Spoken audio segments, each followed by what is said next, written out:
Ramadan is the holiest month of the year for Muslims, the month of fasting. Now, one of the great misunderstandings amongst non-Muslims is that the God of Islam is a God of power and of might and of conquest. And so where do you find the God of Islam? In the powerful, in the mighty, in those who conquer other people. The month of Ramadan is a way of correcting this misunderstanding that many non-Muslims have. The month of Ramadan is a month of fasting. It's a month of identifying oneself with the poor, the weak, the marginalized, the hungry. And why is this so important?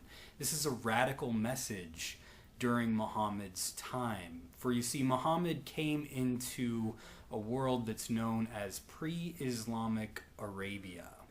And this age is known amongst Muslims as the Jahaliyya, or the age of ignorance. What were the pre-Islamic Arabians ignorant about? Well, they were ignorant about the way that God works in the world. See, pre-Islamic Arabians thought that fate was in charge of our position in life. So if you were rich, it was because of fate. If you were poor, it was because of fate. And so the rich had very little incentive to help the poor because fate was in charge of everything, and why go against fate? Well, Muhammad goes on a spiritual retreat in Mount Hira, and he comes in contact with the angel Gabriel, who delivers the Quran to Muhammad. The Quran is very concerned about the poor. The word of God here for Muslims is very concerned about the poor, the hungry, the weak, the marginalized of culture. And it says you must care for them. You must feed those who are hungry. You must give money to them and make sure that they have enough resources to care for themselves. And the first time that the angel Gabriel comes to Muhammad, it marks the first day of Ramadan.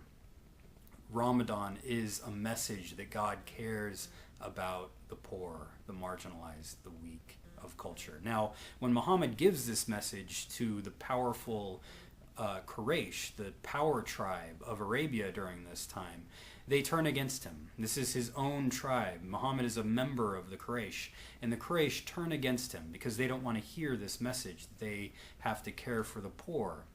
They don't want to hear this because they think fate has been on their side, and so they should be able to keep their power and their money.